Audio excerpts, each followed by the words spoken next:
Audio Jungle.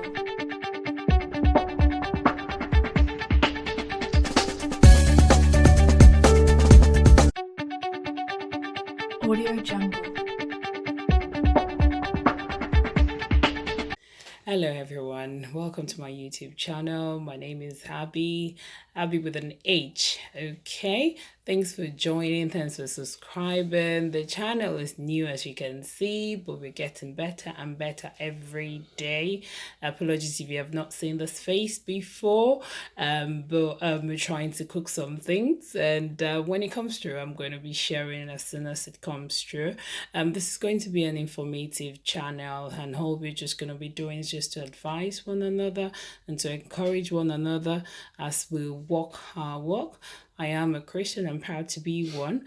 Although most times when you hear people say they're Christians because of their behavior, sometimes you're kind of skeptical to want to know if they're actually a Christian or not. I like to call myself a child of God or a believer, if that explains it.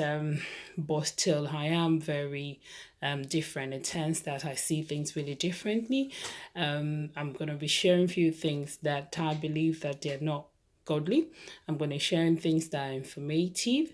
Like for example, we're going to be discussing moving forward about the topic that is after that I'm thinking about really that's after my heart, which is masturbation as a Christian brother. Masturbation, how do we deal with it? If you're masturbating, what do you do? Do you just ignore it or keep quiet and don't let people know about it?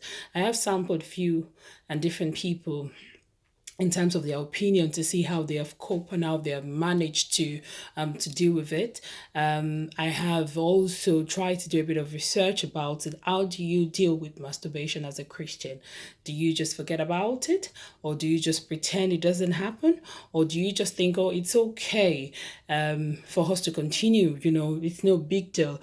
I read from a brother recently who told me about masturbation, and he says, oh, how can I cope with masturbation? I was really curious when the brother asked me that question. I was thinking, I am not a brother. I don't even know how it copes. And it's a very sensitive question.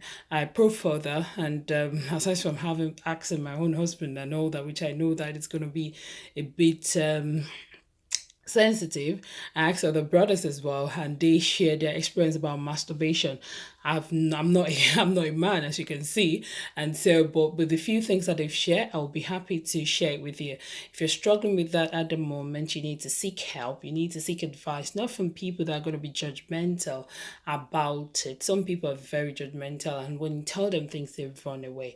And so these are the kind of topics I'm going to be talking about. Also, have been opportune to talk about few people who are married, and when they're married, they tend to say that, particularly a Nigerian man or a Nigerian or probably Yoruba or any other tribe, they seems not to know the difference between divorce, like if they've divorced their wife or if they're still married or separated. These are the kind of things, issues that we will be talking about, issues that are very, very practical and very, very sensitive to us as a Christian, as a child of God, as a believer of Christ, as anyone, as somebody that believes in humanity, as someone that trusts one another, as someone that have things. We're not going to be dodging questions. So if you have any question, either sensitive or not, feel free to drop those questions really, and we will treat it. I will do a bit of research on it. If I'm not sure, I'm going to ask questions. I like to ask questions really, and so as long as we try as much as possible to respect one another in terms of our comments. Sometimes you don't have to agree with me, but by not agreeing with me, you just have to do so respectively. And if I don't agree with you as well, I'm never going to be rude to you in any way. So as long as we keep all these few rules, and we will just all be learning together. Like I said, thank you for subscribing. I've just started, although due to procrastination, I have registered my YouTube. I had it a long time ago, but due to procrastination, I've been leaving it. And not doing anything to it until this year, even almost as the year is almost about ending. Are you like me, that you left everything that you need to do? Is this particular thing you want to do and you left it till the end of the year? It's not too late for us to start all over again. We will start and we'll get there. And for the few people that have subscribed to this channel, thank you for subscribing. I'll try as much as possible to make it as short as I can each time that I come through. Thank you for listening and watching me. And from me to you, have a fantastic new year. And I hope that this new year will bring all the good things for you. And I hope that you have planned so well for this. Have a pleasant day.